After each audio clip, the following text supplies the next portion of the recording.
Yes, hi Steve. Thanks for doing this. Appreciate Hi Jerry, how you doing? Thanks for being on, guys. Well, I wanted to ask you about Tez to start. I wanted to write something about him heading into this Ohio State game. And the aggression that Mathis showed on Saturday, Steve, how important is that going to be to this team going forward? And how do you harness it to keep him on the floor and out of foul trouble? Yeah, that's a part of it. I love his progress that he's made. Jerry, he's really he's come a long way, in his practice and his attack mode, and I love it. And I want to make sure he stays in attack mode, but I also need him on the floor.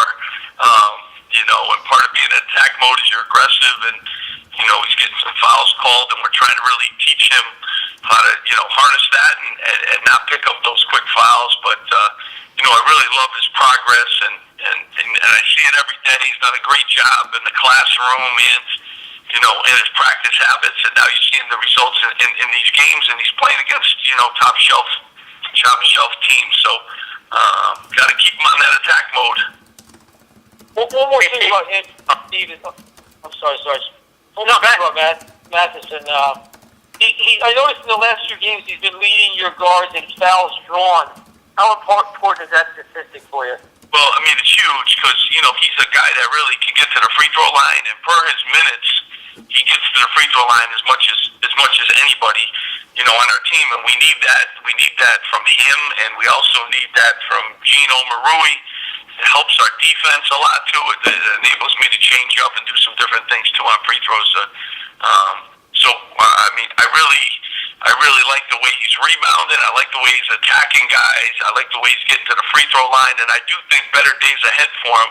I see his confidence growing, with every practice and with every game too. So, got to keep him in that trajectory.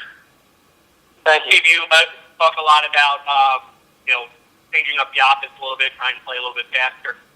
Two-part question: are you pleased with the way that it's developing? Are you still more or less a work in progress offensively right now? Yeah, I mean, I really, I'm surprised about things that, I thought we would be a much better three-point shooting team at this time, and I do think we're getting some good looks, too. But we're moving in that direction. I think we're getting a little bit better. I think we're running a little bit more. We just, we have to stay out of foul trouble, our key players, and, we really need to find someone that's really consistent knocking down some threes. I think that would help us a great deal because I kind of like the way the rest of the team is progressing. And, Miles is becoming an inside threat. I think Shaq Carter now gives us another guy that can score around the basket.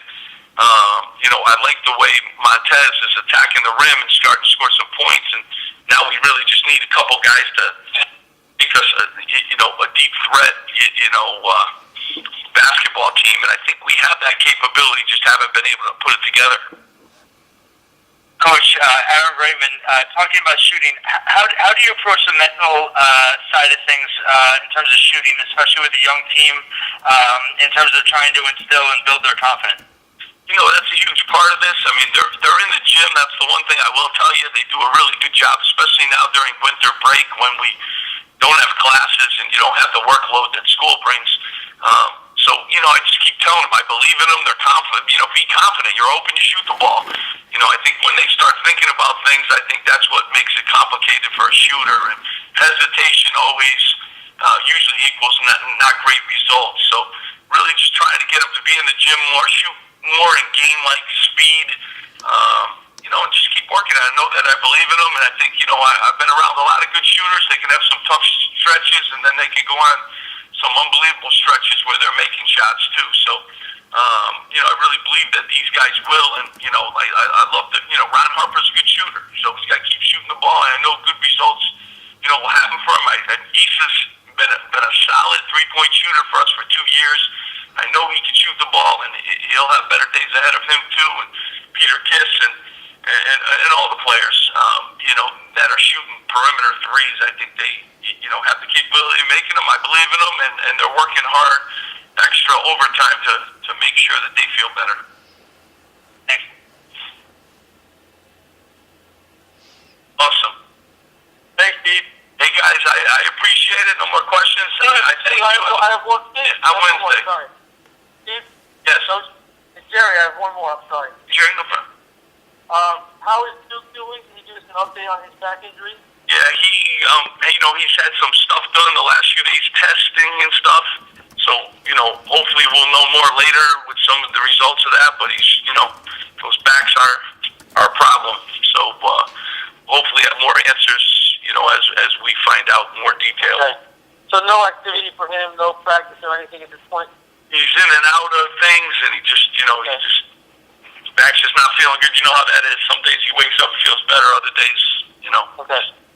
it's a grind. So we're doing more and more, things, seeing more and more doctors. And hopefully we'll have some more answers. All right, thanks for the update. All right, thanks, guys. I appreciate it. Have a good day. Thank you. You too.